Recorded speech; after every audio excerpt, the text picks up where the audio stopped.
Bonjour, on va débuter dans quelques minutes. Bon matin.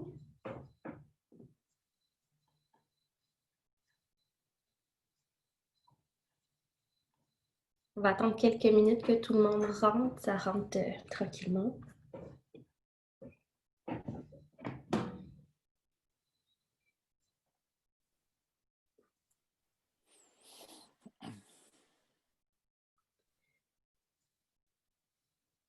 Bon matin à tous. On va commencer dans une minute. Ça ne sera pas bien long.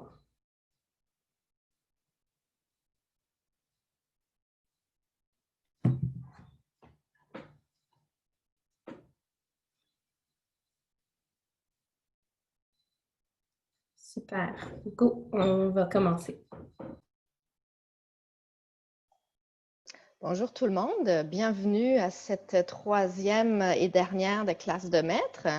Je me présente Alexandra Mayer, je suis directrice principale des communications chez Bonjour Startup Montréal, qui est un organisme à but non lucratif qui a pour mission de contribuer à l'accélération de l'écosystème des startups à Montréal pour créer un impact social et économique pour la métropole.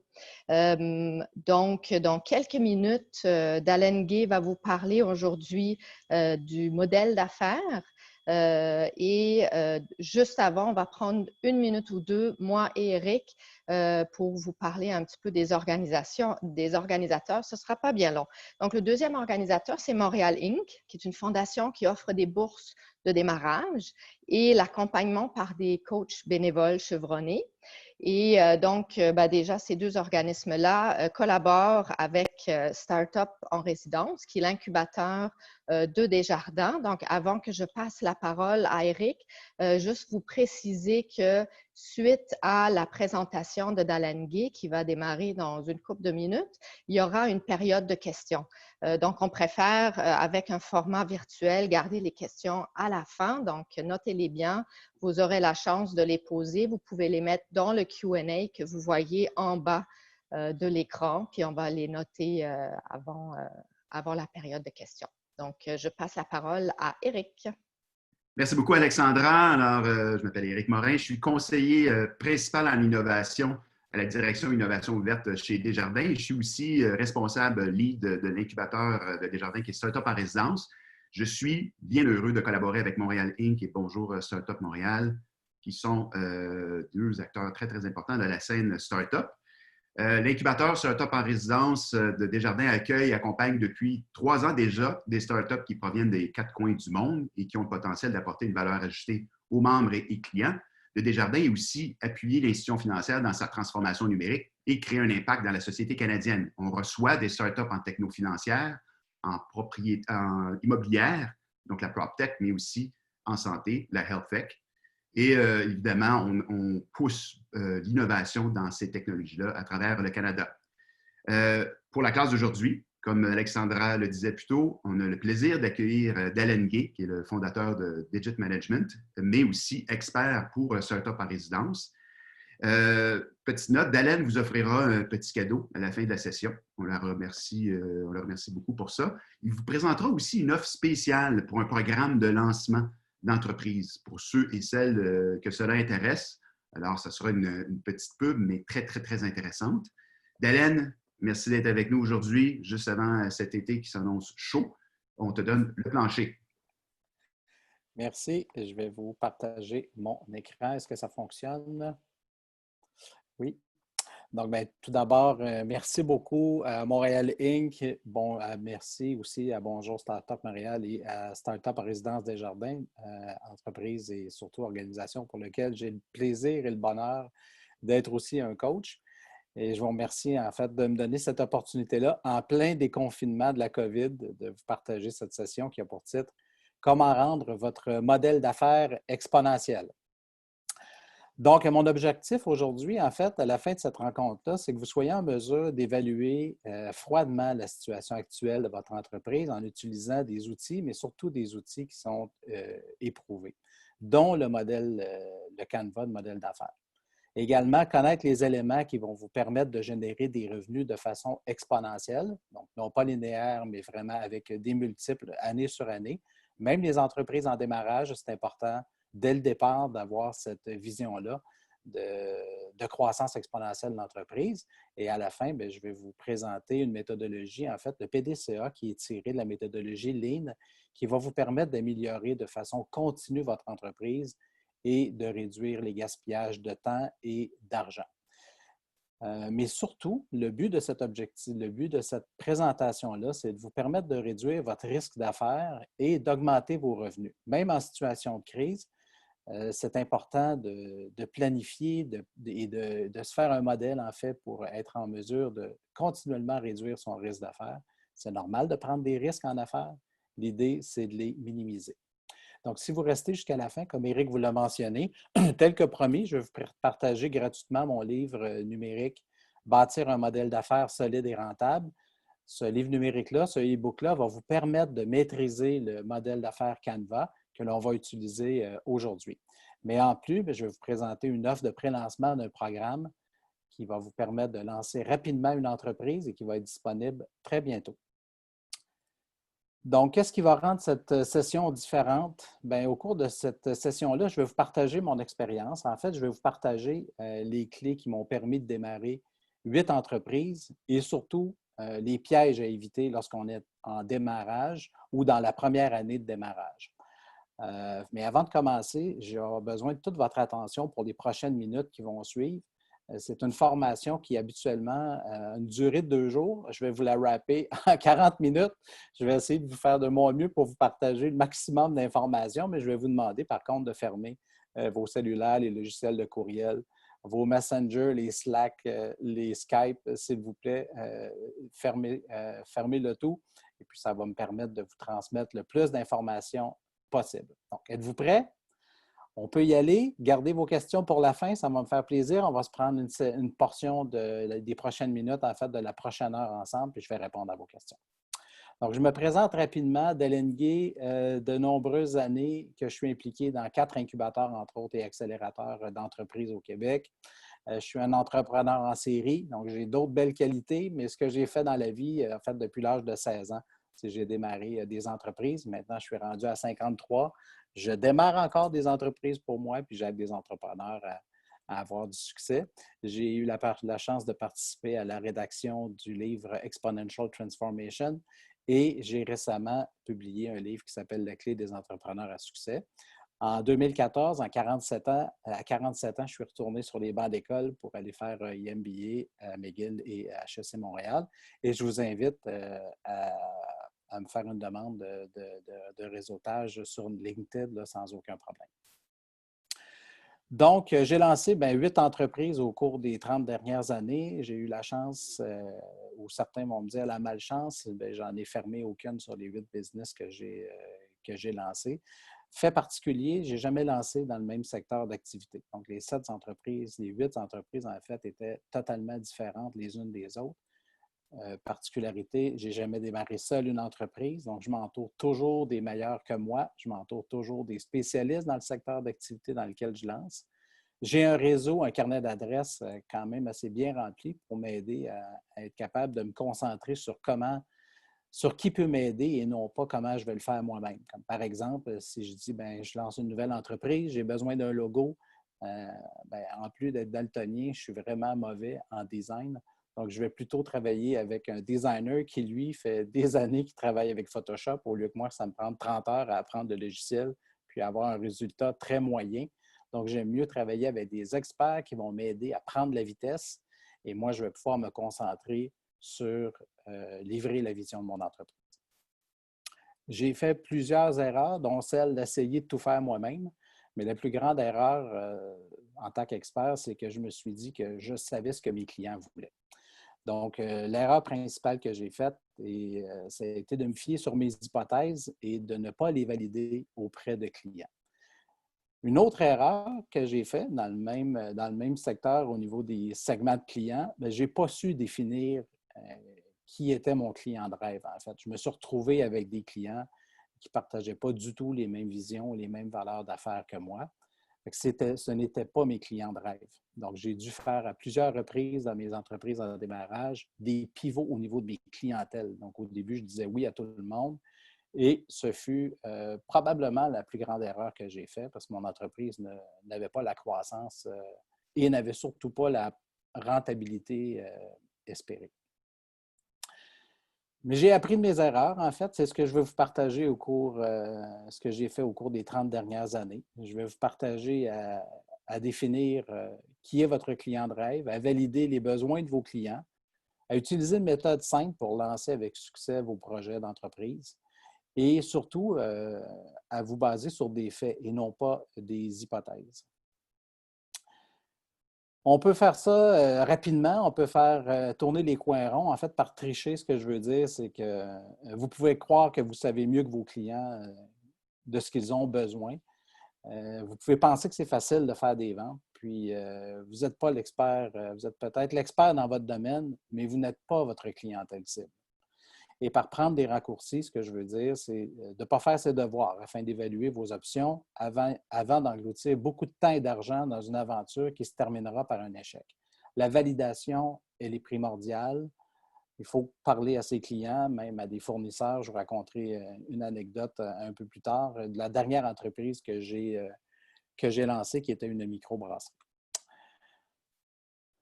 Donc, qu'est-ce qui se passe quand on ne valide pas nos choses? Bien, les résultats, en fait, quand on prend des raccourcis, ce que ça donne des entreprises qui offrent peu de potentiel de croissance, des produits et des services qui ne répondent pas à des besoins et des attentes de clients de masse. Ça donne une entreprise qui a des très lentes acquisitions de clients, peu de fidélisation et surtout des batailles sur les prix. Donc, on ne répond pas réellement à un besoin client. Donc, c'est toujours trop cher pour notre client cible ou pour notre client prospect. Ça donne aussi un coût d'opportunité manqué et c'est une augmentation énorme de votre risque d'affaires. Maintenant, imaginez-vous, prenez quelques secondes, fermez les yeux, imaginez-vous lancer ou faire croître votre entreprise et avoir des clients qui sont incroyables, mais partout dans le monde. Votre équipe d'entreprise, vous êtes l'équipe de référence dans votre domaine. Vous gérez une croissance, une entreprise ayant une croissance avec un multiple de 10. Donc, année sur année, vous faites 10 fois les revenus de l'année précédente. Si votre entreprise atteignait ces 3 objectifs, quel serait cet impact? Quel serait l'impact sur votre famille, sur vos amis et également sur votre autonomie financière? C'est tout un changement. Ça serait vraiment incroyable. C'est possible. Puis je vais aujourd'hui vous partager l'outil pour être capable de vous permettre de faire ça.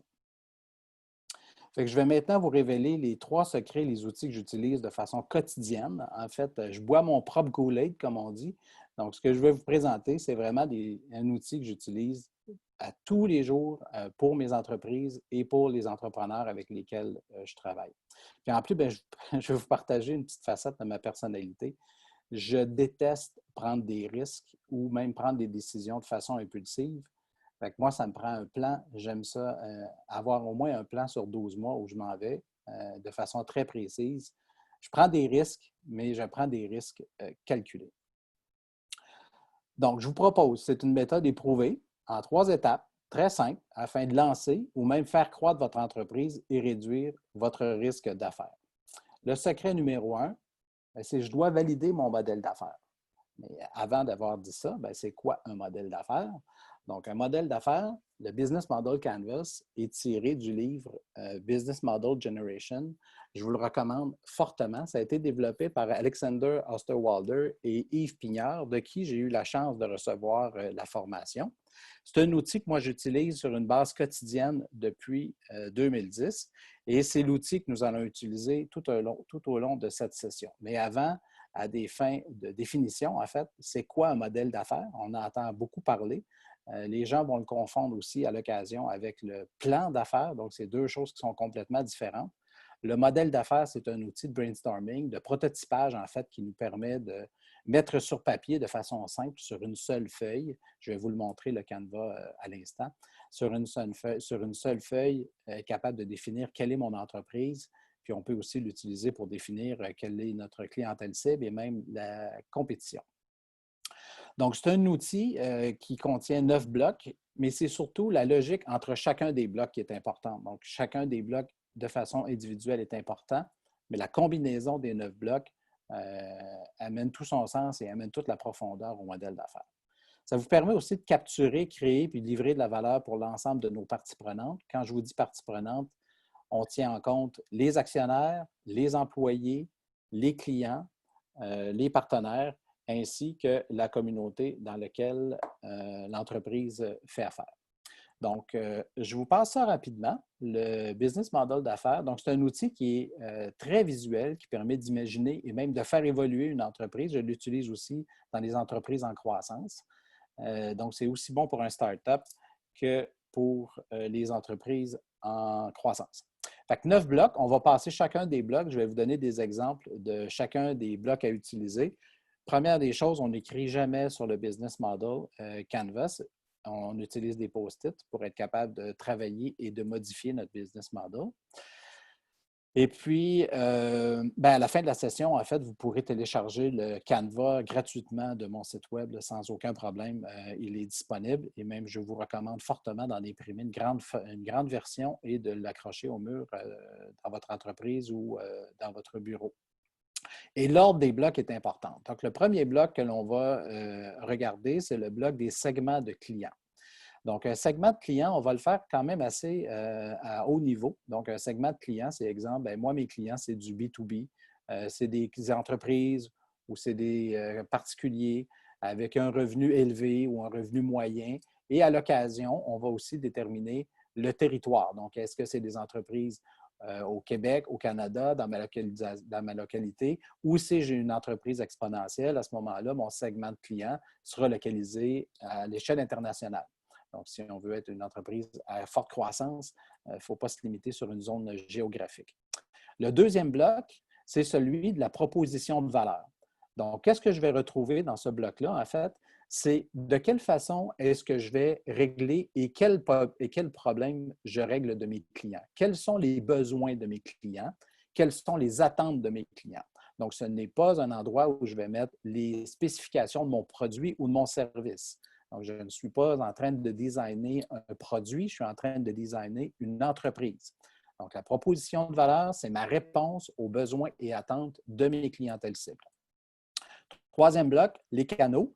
Donc, les canaux, c'est la façon, c'est pour ça qu'il y a un petit camion, l'icône. Donc, c'est comment je vais faire pour livrer ma proposition de valeur à mes segments de clients. Donc, quand je dis livraison, c'est quelle est ma force de vente. Je vais vendre mes produits ou services de quelle façon? Est-ce que je vais le faire avec des représentants? Est-ce que je vais le faire via un site web transactionnel? Est-ce que je vais le faire en utilisant un réseau de magasins? Donc, je vais simplement définir quel sera ou quels sont mes différents canaux pour être capable de vendre ma proposition de valeur à mes clients. Si je passe aussi par un réseau de distributeurs, on peut aussi l'indiquer à cet endroit-là. Quatrième bloc, les relations clients, le petit cœur, en fait. Donc, c'est de quelle façon est-ce que je vais faire mon marketing? Quel est le type de relation que je vais avoir avec mes clients? Est-ce que c'est une relation qui est personnalisée? Est-ce que c'est une relation, exemple, comme Walmart, qui est une relation de masse? Est-ce que je dis le même message à l'ensemble de mes consommateurs? Est-ce que je bâtis un programme de fidélisation? Est-ce que j'utilise, dans le cas du B2B, est-ce que j'utilise des expositions, des salons, des trade shows pour faire passer mon message? Et c'est aussi à cet endroit-là qu'on va indiquer comment on va supporter notre force de vente. Donc, si je fais mon marketing, l'objectif du marketing, c'est de faire une démonstration de ma marque de commerce. Lorsque mes canaux de vente interagissent avec mes segments de clients, bien, ma marque a déjà une notoriété, est déjà bâtie. Dernier bloc dans la portion droite du modèle, qui est la portion en fait qui est présentée à nos consommateurs, c'est la source de revenus. Donc, dans la source de revenus, on ne parle pas encore à cette étape-ci de notre marge de profit. Dans la source de revenus, on va parler de quelle façon est-ce que je vais faire de l'argent. Est-ce que je vais faire ça sur un modèle d'abonnement? Est-ce que je vais vendre des biens? Est-ce que je vais vendre au clic? Donc, je vais simplement définir mon modèle de revenus, ma source de revenus. Portion arrière du modèle, maintenant, on y va avec les ressources clés. C'est la portion gauche du modèle, c'est ce qui me permet de supporter mon modèle d'affaires et de livrer ma proposition de valeur. Donc, les ressources clés, on va retrouver dans cet élément-là. Est-ce que j'ai besoin d'une usine si je suis un manufacturier? Est-ce que j'ai besoin d'une propriété intellectuelle si je suis une entreprise de logiciels? Est-ce que j'ai besoin d'une marque de commerce? Si je suis une entreprise de software, de logiciels, est-ce que j'ai besoin de sources financières pour être capable de supporter mon entreprise à long terme. Donc, c'est à cet endroit-ci qu'on va venir mettre quelles sont nos ressources clés. Prochain bloc, les activités clés. Donc, c'est ce que je fais dans une journée. Quel est le rôle, quelles sont les activités au cœur de mon entreprise que je ne peux pas donner à l'externe, donc que je vais faire moi-même, non pas en tant que personne, mais en tant qu'entreprise. Et ce que je ne ferai pas moi-même, je vais le retrouver dans l'avant-dernier bloc, qui sont les partenaires clés. Donc, les partenaires clés ne sont pas mes sous-traitants. Ce n'est pas là que je vais aller mettre les comptables, les avocats, les notaires. C'est plutôt là que je vais aller mettre qui sont les entreprises avec lesquelles je vais travailler parce qu'ils sont meilleurs que moi, parce qu'ils ont une capacité de production supérieure à la mienne ou parce que j'ai une réduction au niveau du coût. C'est dans ce bloc-là que je vais aller indiquer qui sont les partenaires clés de mon entreprise. Dernier bloc, structure de coût. Donc, je vais simplement venir mentionner quels sont mes plus grands blocs, mes plus grands morceaux dans mon état financier et dans mon bilan qui va représenter les coûts de mon entreprise. Deux petites choses importantes à tenir en compte sur le business model. Un élément ne peut pas se retrouver à deux endroits dans le modèle d'affaires et on va indiquer ce qui représente 80% d'un événement ou d'une composante, en fait. Ce que j'ai fait pour vous aider à mieux comprendre rapidement le business model Canvas, j'ai designé, en fait, une institution financière, l'équivalent de Desjardins, et on va les faire rapidement chacune des sections. Ça s'applique évidemment à Banque nationale ou à n'importe quelle autre institution. Le segment client, on débute avec le même ordre, en fait, que je vous ai présenté tout à l'heure. Dans le segment de client, deux types de clients, particulier entreprise qui cherchent de l'épargne et le deuxième, particulier entreprise qui recherche des prêts. Donc, c'est les segments de clients. Ma proposition de valeur, donc, qu'est-ce que je fais pour répondre à ces clients-là? J'ai mis des post-it de couleurs différentes. À ce moment-là, ça permet de bien identifier si j'ai des propositions de valeur qui sont distinctes en fonction de chacun de mes segments. Donc, pour celui de l'épargne, j'offre des produits d'épargne. Mon enjeu à moi, c'est d'offrir des taux d'intérêt le plus bas possible. Vous allez comprendre pourquoi. Et pour mes clients particuliers entreprises qui, eux, recherchent des prêts, je vais leur proposer des produits de prêt à taux élevé. C'est la différence entre les deux qui vont faire qu'en tant qu'entreprise, ma source de revenus sera les frais d'intérêt. Comment je fais pour livrer maintenant cette proposition de valeur-là? Dans le cas d'une institution financière, j'ai des succursales, j'ai des guichets automatiques via mes centres d'appel et également via mes applications mobiles. Ma relation client, je la fais via un service personnalisé, mais lorsque c'est nécessaire ou lorsque je peux le faire, je vais faire de façon automatisée. Exemple, les guichets automatiques. Ma source de revenus, les frais d'intérêt et les frais de transaction. Mes ressources clés, mes lieux physiques via mes succursales. Les liquidités, j'ai besoin d'argent, j'ai besoin de liquide pour être capable d'effectuer des prêts. Mes activités clés, ce que je fais à tous les jours, mes opérations de succursale, mes centres d'appel, je fais de la recherche et développement en technologie. Ce que je ne ferai pas à l'interne, j'ai des partenaires d'investissement qui, eux, vont placer l'argent dans des fonds. J'ai aussi des solutions technologiques. Par exemple, une institution financière va utiliser des plateformes qui appartiennent, entre autres, à IBM ou à Oracle pour être capable de gérer leur business. Et les régulateurs et gouvernements, dans le cadre d'une institution financière, sont indispensables. Au niveau du coût, j'ai des dépenses d'intérêt et j'ai l'opération de mes canaux de vente. Donc, vous avez vu à quelle vitesse on est capable de faire une présentation d'une entreprise complexe comme Desjardins ou comme la Banque nationale. Et c'est un outil, le Business Model va vous servir énormément au niveau de votre elevator pitch si vous êtes en présentation ou en recherche de financement. Deuxième secret. Donc, le deuxième secret que je vais vous partager aujourd'hui concerne la croissance d'une entreprise. Vous allez me dire, oui, mais c'est parce que je sors de la crise du COVID, là. Je ne suis pas vraiment en train de penser à la croissance, je suis plus en mode survie. Bien, en fait, l'idée, c'est de réfléchir aux différentes options qui vont rendre votre entreprise beaucoup plus robuste parce qu'il y aura une prochaine crise, que ce soit le COVID ou autre chose. Donc, l'idée, c'est de voir de quelle façon est-ce que je peux rendre mon entreprise beaucoup plus robuste en ayant une pensée qui est exponentielle. Puis, du même coup, bien, ça va vous donner accès à un plus grand bassin de clients potentiels. Donc, c'est quoi un modèle d'affaires exponentiel? En fait, c'est le graphique de gauche vous représente une croissance qui est linéaire. En fait, c'est une croissance qui est typique d'une entreprise, exemple de travailleurs autonomes ou une entreprise de service. c'est des entreprises qui ont une croissance ayant des pourcentages d'augmentation. Donc, à chaque année, j'ai 5 10 d'augmentation. Et le graphique de droite représente la croissance exponentielle. Donc, c'est des entreprises de logiciels, comme par exemple de vente en ligne, même de certains produits physiques. Comme vous voyez, la courbe descend vers le bas au démarrage. Donc, c'est plus coûteux de lancer ce type d'entreprise-là, mais le potentiel sur la même échelle de temps, est drôlement plus important au niveau du revenu et des cash flows, des liquidités. Donc, comment on peut avoir un modèle, comment en fait on peut rendre une entreprise exponentielle et pourquoi surtout on ferait ça? Bien, premièrement, c'est pour résoudre des problèmes de masse. Donc, nos clients, c'est des clients à l'échelle planétaire. Deuxièmement, ça permet de créer de la richesse pour soi et pour l'ensemble de nos parties prenantes. Donc, les parties prenantes, nos employés, nos actionnaires et ainsi de suite, et avoir un impact environnemental à l'échelle planétaire. Donc, rapidement, si je reprends le business model et je me fais maintenant un modèle exponentiel, donc ce que ça me prend au niveau des clientèles, ça me prend des clientèles à l'échelle internationale. Deuxièmement, ma proposition de valeur, bien, elle va être basée sur de l'information, sur du data, sur de l'analyse d'information. Ça sera une entreprise qui utilisera aussi sa relation client pour être capable d'aller chercher plus d'informations sur le design et la mise en place de nouveaux produits. Côté marketing, je vais développer un fanbase. En fait, mes clients vont devenir des fans de notre marque. Ils vont être en symbiose avec nous. Ils vont surtout devenir des promoteurs de notre marque et de nos produits. Les canaux, si je suis une entreprise qui ne vend pas en ligne, bien, on l'a vu dans la dernière crise et dans les dernières semaines, il faut commencer à se mettre à vendre direct et à vendre sur Internet. Les processus dans les activités clés, on va automatiser le plus possible. On va utiliser la méthodologie Lean pour être capable de s'améliorer de façon continue. Au cœur de notre modèle d'affaires, on aura des algorithmes. Je vais vous présenter une entreprise tout de suite après. Je vous ai fait un modèle d'affaires d'entreprise qui, vous l'aurez compris, a les algorithmes au cœur de son modèle. La culture, on a une culture très ouverte, autant au niveau des employés qu'au niveau des partenaires et des clients.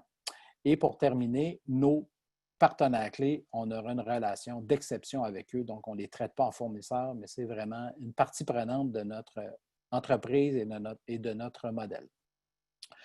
Je vous ai mis sur cette page-là différents logos d'entreprises exponentielles. On va en décortiquer deux parmi celles-ci. On va décortiquer Netflix et Zappos. Mais juste pour vous donner quelques pistes, bien, Uber, entre autres, vous la connaissez, c'est la plus grande entreprise de taxi au monde, mais ils sont propriétaires d'aucun taxi. Airbnb, la plus grande chaîne hôtelière au monde, mais ils sont propriétaires d'aucun hôtel. Donc, c'est de cette façon, en fait, c'est un modèle de plateforme que l'on va mettre en place pour l'exponentiel. Je me suis amusé, je suis allé vous chercher le site web de Netflix en 2009. Donc, Netflix en 2009, c'était quoi cette business-là? C'était une business qui faisait de la location de DVD. Vous alliez sur le site web, commander un DVD, vous receviez votre DVD par la poste, vous regardiez le DVD et vous retournez le DVD par la suite. Donc, c'est un modèle qui n'est pas exponentiel parce qu'on a de l'inventaire à gérer, des locations à gérer, donc il y a des produits physiques à gérer. Netflix a quand même pivoté, fait une modification de son modèle d'affaires plusieurs fois depuis le lancement de l'entreprise. Ils sont passés de « je fais de la location de DVD » à « je fais du streaming en ligne ». Et ils sont passés tout dernièrement de mon modèle de streaming en ligne à la distribution et surtout à la production de contenu original. Donc, si je prends Netflix, rapidement, je réutilise mon modèle d'affaires pour être capable de faire de l'exponentiel. Donc, ce qui différencie le modèle, j'ai un marché de masse, donc tous ceux qui veulent regarder un film ou avoir accès à du contenu. Je n'ai pas de territoire, c'est partout au monde. Ce que la clientèle cherche, c'est un prix. Donc, au lieu d'être basé sur un coût à la location d'un DVD, c'est un prix qui est basé sur ma source de revenus, qui est une source de revenus par abonnement. Disponibilité du produit, c'est toujours disponible. Ça ne vous est jamais arrivé d'aller sur Netflix et de dire « j'en ai plus en stock ». Donc, c'est disponibilité sans limite et le contenu exclusif. De quelle façon est-ce que Netflix vend ou livre sa proposition de valeur? Via netflix.com et les multiplateformes, donc les tablettes, les Apple TV, les mobiles. tout est disponible via ces plateformes-là. La relation client hautement personnalisée, donc basée en fonction du contenu que vous regardez et de ce que vous consultez. L'algorithme vient vous présenter de façon one-to-one, de façon personnalisée, le contenu. Deuxième business, c'est Zappos. Zappos, c'est une entreprise de Las Vegas qui a été fondée en 1999. C'est une entreprise de vente en ligne, principalement des chaussures. Ça représente 80 de leur chiffre d'affaires. Ça a été vendu à Amazon en 2009 pour la modique somme de 1,2 milliard de dollars US seulement. Et Zappos, en fait, ne fabrique aucun produit, ne gère aucune logistique, n'ont pas d'entrepôt, n'ont pas d'inventaire. Ce n'est qu'un centre d'appel. Caractéristique importante de Zappos également, c'est une entreprise qui est holocratique, donc qui n'a aucune structure hiérarchique. Sur la photo, vous voyez le président qui est Tony, ici, le chandail noir avec les barres rouges, que j'ai eu le plaisir de rencontrer en 2014. Il est venu à C2 Montréal nous présenter son entreprise. Donc, encore une fois, rapidement, modèle d'affaires de Zappos, toujours le marché de masse, donc ils vendent à travers le monde. Proposition de valeur, les clients, ce qu'ils recherchent, c'est beaucoup de choix et surtout beaucoup de services à la clientèle. La base de Zappos, en fait, ce n'est qu'un centre d'appel avec un site web. Les canaux de distribution, uniquement, excusez-moi.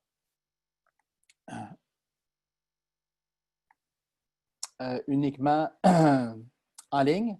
La relation client, c'est une relation vraiment d'amour et de gratitude, donc service clientèle d'exception. Les ressources clés, la culture de l'entreprise. Les activités clés, c'est de l'analyse de base de données et l'anticipation des besoins clients. Et leur partenaire clé, c'est même avant la transaction avec Amazon, c'est Amazon qui gère l'ensemble des entrepôts, les inventaires, réception des nouveaux produits, expédition. Dans leur partenaire clé, fabricant de chaussures, Zappos ne fabrique absolument rien. Et UPS, qui est le partenaire mondial de livraison, le partenaire de livraison des commandes de chez Zappos. Donc, Zappos, super ligne. La seule chose qu'ils font, c'est à l'aide d'algorithmes, c'est l'analyse des bases de données et segmentation afin de répondre aux besoins des clients. Donc, rapidement, solutionner des problèmes de masse. Bâtissez des communautés d'intérêt. Il faut que vos clients deviennent des fans et des promoteurs de votre brand, de votre marque. Un service basé sur l'information. Le volet social est important, mais surtout le volet collaboratif avec les clients et les partenaires. Automatiser le plus possible vos processus en mettant en place, entre autres, la méthodologie Lean. Et on met au cœur de notre modèle d'affaires des algorithmes pour nous aider à prendre des décisions le plus rapidement possible. Nos partenaires deviennent une partie intrinsèque et importante de notre entreprise. Ce n'est pas des fournisseurs, c'est des gens à qui on confie des portions importantes de notre entreprise. Donc, comment faire pour faire évoluer de façon continuellement votre modèle d'affaires, que ce soit un modèle d'affaires linéaire ou un modèle d'affaires exponentiel? La méthodologie que je vous propose, c'est une méthodologie Lean qui permet de réduire en fait votre incertitude, qui permet de valider vos hypothèses auprès de vos segments de clients. Et c'est un modèle d'apprentissage en continu et d'amélioration en continu. C'est un concept qui existe depuis plus de 90 ans. En fait, c'est apparu en 1930. C'est l'Américain William Deming qui est responsable de la propagation du concept Lean. Cet Américain-là l'a exporté au Japon, est allé l'appliquer chez Toyota. Donc, on appelle souvent la méthodologie Lean la méthodologie Toyota. C'est la même base qui a été utilisée dans le livre Lean Startup de Eric Reince, qui est un excellent livre. Et Eric a également participé à l'écriture du livre Lean Analytics, qui permet de faire de l'analyse de base de données et de segmentation de clients en utilisant cette méthode-là. 2 autres livres que je vous recommande sont très, très bons. Donc, la base du Lean, en fait, c'est assez simple. C'est 4 mots. Donc, c'est le PDCA. En anglais, on appelle Plan, Do, Check et Act. En français, c'est planifier, réaliser, vérifier et agir. Je vais vous passer chacune des étapes, en fait. Planifier, c'est planifier adéquatement le futur. Ça vous permet, entre autres, d'avoir une analyse précise de votre situation.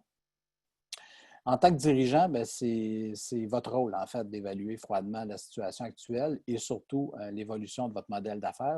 C'est à cette étape qu'on identifie les problèmes que l'on a de croissance ou de démarrage et surtout les opportunités. On émet des hypothèses, mais on ne prend pas pour acquis que notre idée est la meilleure. Donc, on émet des hypothèses que l'on va aller valider par la suite auprès de clients. Il y a des éléments qu'on va valider de façon hebdomadaire, d'autres de façon mensuelle et d'autres de façon annuelle lors de notre rencontre de planification annuelle avec l'équipe de direction. Deuxième étape qui est réalisée, c'est la validation en fait sur le terrain des hypothèses et c'est aussi la mise en œuvre. Donc, par exemple, les questions qu'on va se poser, c'est si vous avez des emplacements physiques, bien, de quelle façon est-ce que vous allez pivoter vers le commerce électronique? De quelle façon vos clients pourront acquérir de la marchandise sans avoir à quitter la maison ou le bureau? Pouvez-vous également offrir des services spécialisés? Quelle est la prestation que vous pouvez offrir à distance? Donc, c'est le genre d'hypothèse que l'on va émettre, mais surtout que l'on va aller valider auprès de nos clients dans la première phase, qui est la phase bêta. Troisième élément, check, qui est de vérifier. En fait, bien là, c'est là qu'on va partager notre modèle d'affaires avec tout le monde dans l'entreprise afin d'avoir des suggestions, mais on va aussi la valider avec des clients ou avec des fournisseurs, puis on peut même la valider avec des compétiteurs, ce que j'ai fait dans ma dernière entreprise. Et dans cette entreprise-là, tantôt, je vous parlais du business model avec des post-it, en fait. On a fait plus de 100 versions du business model avant de lancer le produit sur le marché. Donc, si quelqu'un parmi vous dit « Bien, moi, j'en ai fait un business model », bravo, mais il y a des chances que vous en fassiez plusieurs. C'est un outil itératif de design. Dernière portion, en fait, c'est acte ou bien agir, mais en fait, ce n'est pas la dernière portion. Ça ne s'arrête pas à acte parce que c'est une boucle d'amélioration continue. La roue continue de tourner pour enchaîner avec le prochain plan, en fait, de planification. Et c'est de cette façon-là que l'on fait une itération. En développement de logiciels, c'est souvent, c'est très utilisé, en fait, avec la méthodologie agile. L'agile aussi, il découle de la méthodologie Lean, en fait. L'idée, c'est de s'améliorer continuellement et d'innover afin de survivre.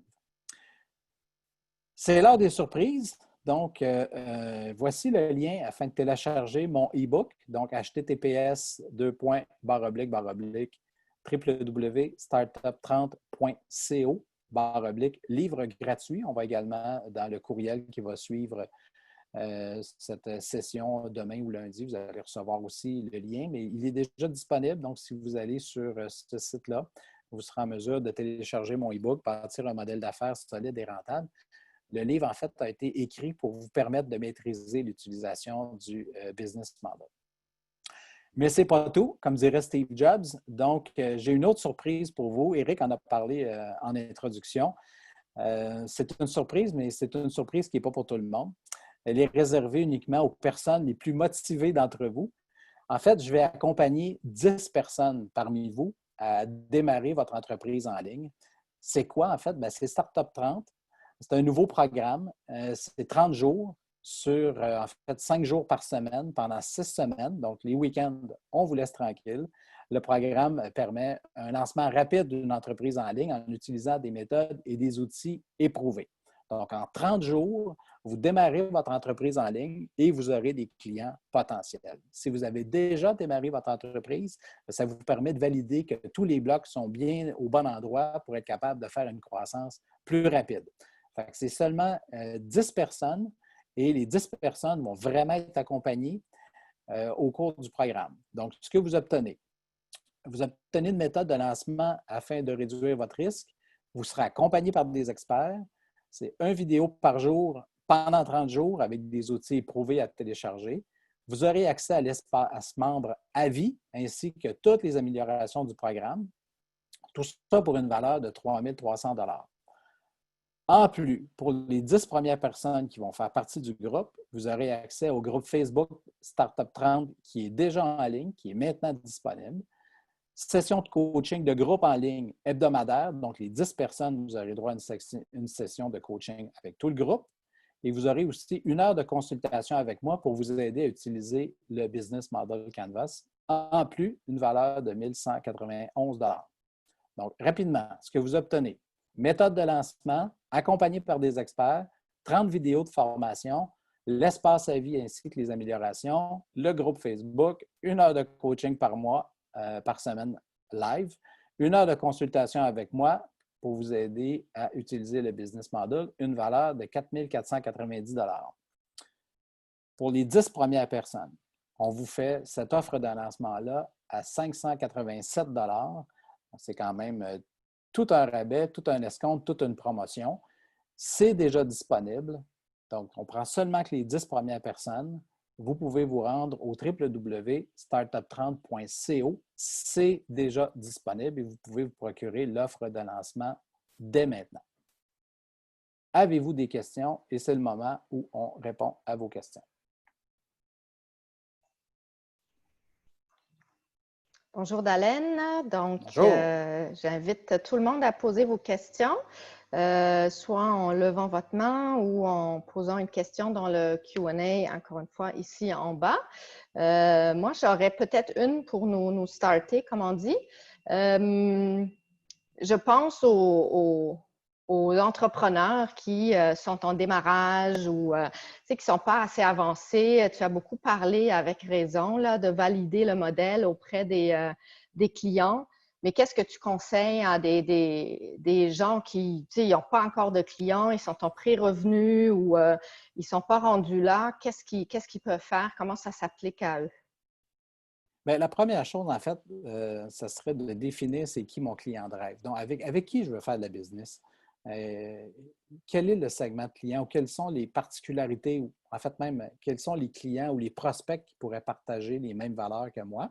Donc ça, c'est la première chose à faire. Deuxième chose, pour être certain d'avoir une proposition de valeur, donc une offre de produits et services qui répond à des besoins, c'est pas compliqué, hein? C'est uniquement de prendre le temps de discuter avec ces gens-là. La pire chose, c'est penser qu'on sait ce que nos clients veulent. Parce qu'on n'est pas le segment de client, on n'est pas la cible. Donc, prenez le temps de jaser avec vos clients, avec vos prospects. Si vous n'avez pas encore de revenus ou pas encore de clients, c'est le bon moment. Décrochez le téléphone, allez prendre un café, là, on peut avec le déconfinement, ça va être possible. Mais essayez de le faire le plus possible en personne. Envoyez pas de sondage, n'utilisez pas les SurveyMonkey pour faire ça. Parlez aux gens, posez-leur des questions, prenez un 10-15 minutes avec ces gens-là, surtout pour avoir le ton et les bons mots qui vont vous servir après pour développer votre argumentaire et votre pitch de vente. Ça serait ça ma suggestion. Merci. OK, très bien. Donc, même si on n'a pas encore de clients, on peut penser à des gens dans notre entourage qui représentent ce que moi, je pense être le client potentiel et donc je peux échanger avec ces gens-là. Ça n'a pas besoin d'être beaucoup plus élaboré que ça. Ah non, pas du tout. Moi, dans ma dernière entreprise que j'ai lancée, qui était une microbrasserie, une usine à bière, pas un bar, mais même avant de faire la première recette de la bière, on avait déjà rencontré les acheteurs des grandes chaînes. On leur avait déjà demandé quelles étaient les caractéristiques des produits, quels étaient leurs problèmes au niveau de la bière. Et on a complètement modifié le produit avant même sa sortie parce qu'on avait eu des informations hautement pertinentes de nos clients. Et on avait même présenté notre modèle d'affaires à des compétiteurs pour voir ce que ça... Donc, moi, j'ai aucun problème à présenter ça à des compétiteurs, des fournisseurs, des clients. Au contraire, ça vient enrichir le modèle d'affaires et les gens sont très intéressés à vous aider à faire évoluer votre modèle. Et lorsque je suis en démarrage, sans client, c'est le bon moment de faire ça. Et ça va être plus rentable sur un point de vue financier et en temps d'aller valider nos hypothèses auprès des clients que de penser qu'on a la bonne idée, de lancer un produit sur le marché et de se rendre compte par la suite qu'on répond à aucun problème de client. Merci. Alors, on a plusieurs questions. Ça a rentré très bien. Merci beaucoup. Donc, je vais commencer avec Grégory. Je vois qu'il y en a pas mal. J'hésite à ouvrir le… Ah, bon, on y va. Parce que je veux m'assurer que les dernières 15 minutes, tout le monde peut être répondu. Puis pendant que vous alliez être en échange, Grégory, avec Dalen, je vais mettre aussi les liens, là, autant pour le livre que pour l'offre de Dalen dans le chat. Donc, ça s'en vient. Alors, Grégory, je te laisse poser ta question à Dalen, si tu veux bien. Oui, bonjour Dalen. Merci beaucoup pour cette présentation. Dalen, je voulais te demander, sauf erreur de ma part, dans le Canva Business Model, il n'y a pas la concurrence. Est-ce que tu peux nous dire pourquoi et nous éclairer là-dessus, s'il te plaît? Oui, la concurrence, en fait partie de l'environnement externe de l'entreprise. Donc, si je veux faire un mapping ou en fait un design de mes concurrents, je vais faire un modèle d'affaires, un Canva par concurrent pour être capable d'analyser quelle est leur valeur, leur proposition de valeur. Donc, la concurrence, l'environnement externe, les lois gouvernementales fait partie de l'environnement externe d'une entreprise. Donc, je ne le mettrai pas directement dans le Canva. Et là, pendant que je vous parle, Grégory, j'essaie de vous trouver la bonne page dans le Business Model, dans le livre Business Model Generation, qui explique exactement comment on fait pour venir mapper autour de notre modèle d'affaires, en fait, ce type d'éléments-là. Ma recommandation est de faire un business model par concurrent si je vais être capable d'analyser leur proposition de valeur et de déterminer quel sera mon Blue Ocean, en fait, quel est mon positionnement sur le marché afin d'avoir le moins de compétition possible. C'est à la page 201 du Business Model Canvas, excusez-moi, et c'est ici que la compétition va venir se retrouver. OK, donc si je résume, il y a un business model Canvas pour mon entreprise et puis un business model Canvas par concurrent de mon entreprise. Oui, ça serait la meilleure pratique. Merci beaucoup. Merci. Merci, Grégory. Je passerai à la prochaine question. Donc, je vais juste la lire parce que je n'ai pas le nom de la personne, alors pas de problème. La question est la suivante. Quelle est votre façon d'approche pour les grandes entreprises? J'ai de la difficulté à m'adresser aux preneurs de décision. Ah oui, c'est une bonne question. Question de développement d'affaires. Donc, en fait, dans les grandes entreprises, il y a souvent plusieurs rôles. Vous avez le rôle de celui qui va acheter ou utiliser votre produit. Donc, déjà là, j'ai deux personnes souvent dans les grandes entreprises. J'ai l'utilisateur, j'aurai celui qui prend la décision d'achat, j'ai l'influenceur et j'ai souvent celui qui tient les cordons de la bourse. Donc, j'ai 4 personas, en fait, dans mes segments de clients. J'ai 4 personas à définir et à qui je dois adresser un marketing ou une approche qui est totalement différente. Donc, c'est la façon. Donc, je dois déterminer qui sont mes 4 personas, comprendre qu'est-ce qui vient influencer leur décision d'achat et par la suite, mettre en place les canaux de vente pour être en mesure de rejoindre ces gens-là. Je peux le faire via une équipe de vente, mais je peux aussi très bien le faire via des tunnels de vente de façon automatisée. C'est deux approches qui sont disponibles. J'espère que ça a répondu à votre question. Et donc, ce que je comprends, c'est qu'il n'y a pas nécessairement une approche différente selon si c'est une grande entreprise, une petite entreprise. Je pense que, tu sais, des fois, dans les grandes entreprises, il y a beaucoup plus de niveaux hiérarchiques. C'est peut-être l'approche initiale qui est plus difficile à bien identifier. Bien, la difficulté, en fait, c'est que les 4 rôles qu'on a mentionnés, là, qui est l'utilisateur, l'acheteur, l'influenceur et celui qui détient les cordons de la bourse, là, dans une grande entreprise, sont joués par plusieurs personnes. Alors que dans une petite entreprise, c'est la même personne qui utilise, qui décide, puis qui vous signe le bon de commande. Même des fois, c'est tellement petit qu'il n'y a pas de bon de commande, ils vont vous faire un chèque. Donc, mais les 4 rôles sont joués par la même personne, mais ces 4 rôles-là se retrouvent toujours. Donc, il faut être capable de mettre en place un pitch de vente pour être capable d'atteindre ces quatre rôles-là avant d'être capable de fermer une vente. D'accord, merci. Donc, je passe à la prochaine question de Félicie Desmazières. J'ai du mal à faire la différence entre ressources clés et partenaires clés. En fait, il y a trois questions. On va commencer avec celle-là. On va espérer, je ne sais pas si Félicie Desmazières est là. Donc, on pourrait lui demander, parce qu'elle a des sous-questions aussi, qu'on pourrait lui demander si vous voulez bien peut-être activer votre micro. Félicie.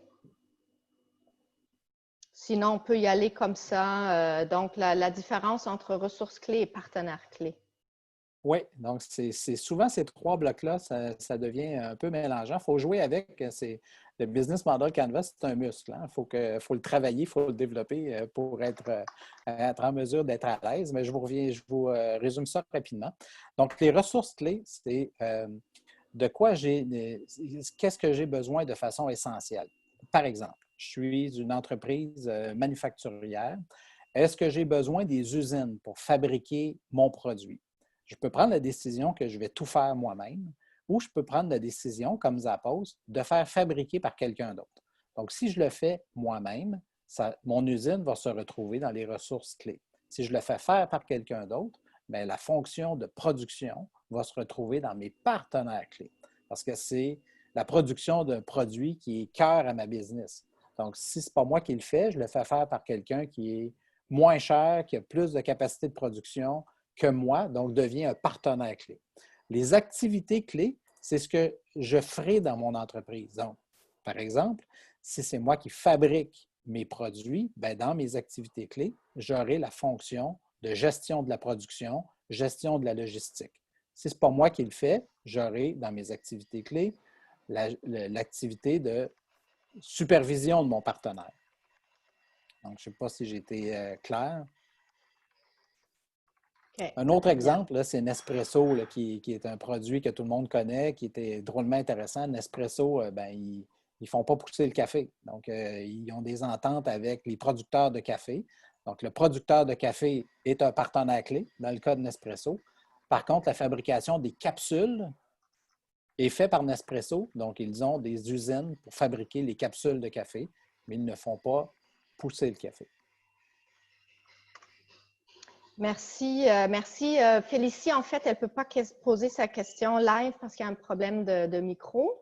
Je vais peut-être très rapidement ces deux autres questions parce qu'il y en a d'autres qui arrivent, puis je veux m'assurer qu'on puisse répondre à tout le monde.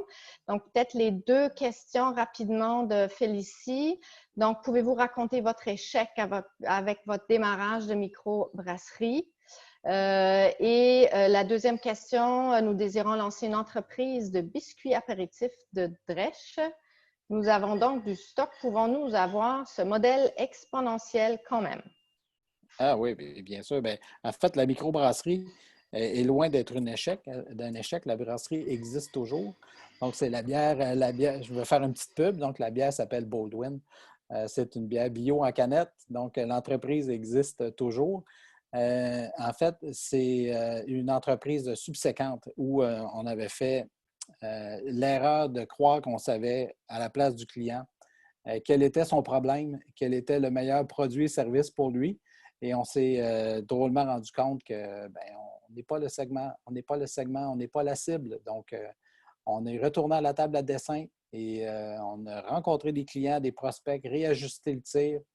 Et par la suite, on a perdu quand même quelques mois, voire presque une année, avec un produit et un service qui ne répondaient pas du tout aux besoins des clients. Puis on se disait, parce que ça ne se vend pas, ça doit être parce qu'on est trop cher. Mais non, ce n'est pas fonction du prix, c'est fonction de la proposition de valeur qui ne répondait pas à un besoin client. Puis les biscuits pour les drèches, mais des drèches de brasserie, c'est probablement ça. Vous avez des brasseries à l'échelle internationale, donc il n'y a aucun problème pour vous approvisionner en drèche. Et la brasserie New Deal, justement, fournit des drèches bio, donc vous pourriez les contacter. Ils vont sûrement être en mesure de vous en fournir. Merci beaucoup. Donc, on continue. Donc, je vous invite vraiment à poser vos questions, idéalement, dans le Q&A. Je vois qu'il y en a une dans le chat, mais on va y arriver quand même. Mais idéalement, dans le Q&A, ça m'évite de me promener sur trop d'écrans. Alors, question d'Alexandra Cloutier-Leclerc. On va voir si elle veut la poser live. Sinon, je peux la faire. Alexandra, est-ce que ton micro fonctionne? Ou est-ce qu'il faut encore prononcer la phrase la plus prononcée pendant la pandémie? Ton micro est à mute. Alors, je vais la lire. Elle a peut-être également un problème de micro. Donc, la question d'Alexandra, c'est existe-t-il un canevas de modèle d'affaires pour les OBNL, donc organismes à but non lucratif? Donc, des objectifs sociaux et environnementaux qui sont différents, des sources de revenus plus limitées. Oui, en fait, on utilise le même business model. La seule différence, c'est la finalité de l'entreprise. Exemple, source de revenus, même si vous êtes un OBNL, je comprends qu'on n'utilise pas le terme profit, mais vous utilisez quand même le terme surplus. L'important, même pour une OBNL, c'est de faire des surplus pour être capable de les distribuer à votre cause. Donc, ça fait partie de vos parties prenantes, de votre implication. Là, je ne connais pas la nature de votre OBNL, que ce soit environnemental ou sociétal, mais l'objectif est le même. Donc, c'est de répondre à un besoin. Dans ce cas-là, vous aurez deux besoins, probablement, deux types de segments, clientèle de segments. Vous aurez la clientèle pour laquelle vous voulez offrir votre produit et service, la clientèle d'aide, et vous aurez la clientèle d'impact, dans quel secteur ou dans quel secteur, en fait, vous voulez avoir de l'impact. Est-ce que c'est de façon communautaire ou sportif, ou peu importe. Mais on utilise exactement le même business model pour les sans but lucratif. Même chose pour les coops, les coopératives, c'est aussi le même modèle d'affaires.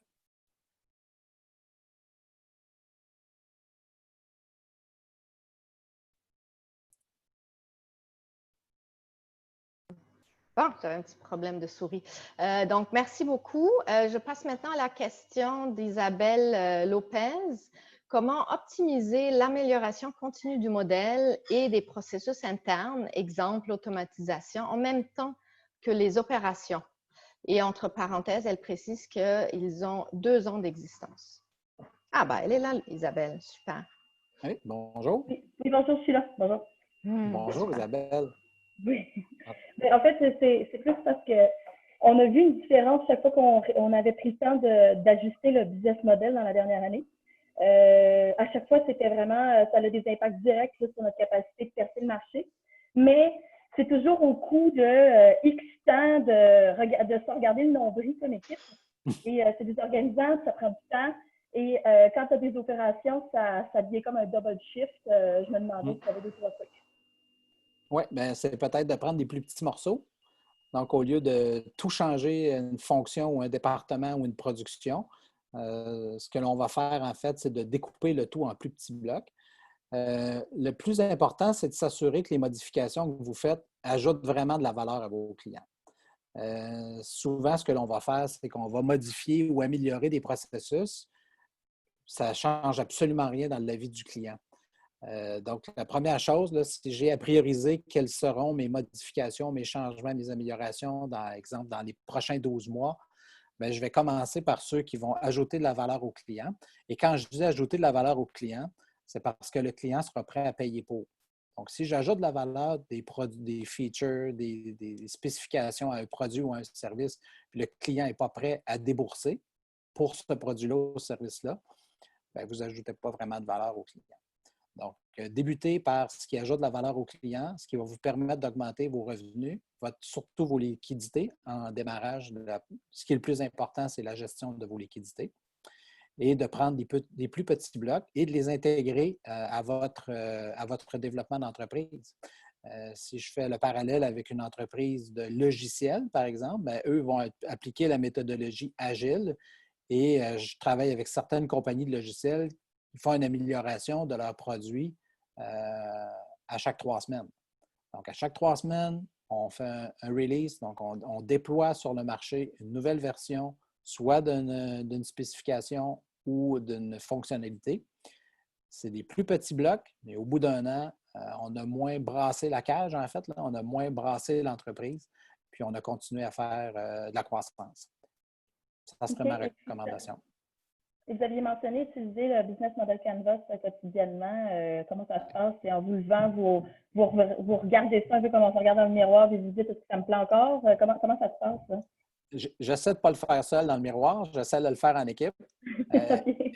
Et puis, mon équipe, ben, c'est oui, les gens avec qui je travaille au quotidien dans mon entreprise, mais c'est surtout des clients. Donc, j'ai mon petit Business Model Canvas, ma feuille avec mes post-it continuellement dans mon sac d'ordi. À chaque fois que je rencontre un client ou fournisseur, je ressors ma napkin, en fait, je ressors mon Business Model et je challenge chacune des boîtes. Je le fais, ma révision en fait complète avec mon équipe, c'est plus sur une base trimestrielle, mais j'ai continuellement mon business model avec moi. Je peux même en devenir achalant. Ouais. Merci beaucoup. Merci, ça me donne une bonne idée. Excellent. Merci Isabelle. Ceci, je pense, met pas mal fin à la période de questions à 9h30 pile. Je pense qu'on a répondu à tout le monde. Alors, ceci conclut la troisième et dernière classe de maître. Donc, pour tous les participants, vous allez recevoir par courriel là, le lien pour revoir la présentation. Si vous avez manqué un bout, il y aura également donc l'enregistrement et les liens aussi vers le livre et l'offre. Donc, moi, j'aimerais ça remercier Dallène pour son temps, sa générosité. Et Éric, je suis certaine que tu vas vouloir ajouter un petit mot de fin également. Mais merci encore. Merci, Alexandra. Alors, quelques secondes pour remercier encore une fois Dallène. Petite anecdote, Dallène a la réputation, du moins chez Startup à résidence, je vais dire de faire pleurer, mais c'est un peu fort comme mot, mais de stresser les fondateurs, fondatrices en les challengeant continuellement sur leur business model. Donc, avis aux intéressés, c'est pas facile de travailler avec lui. Merci à Alexandra et aussi à Noël, qui n'est pas avec nous aujourd'hui. Et finalement, un grand merci à Samuel, toujours en arrière-scène, qui s'assure que tout roule rondement et qui fait la promotion de ces super classes de maîtres. Merci tout le monde et je vous souhaite un bel été.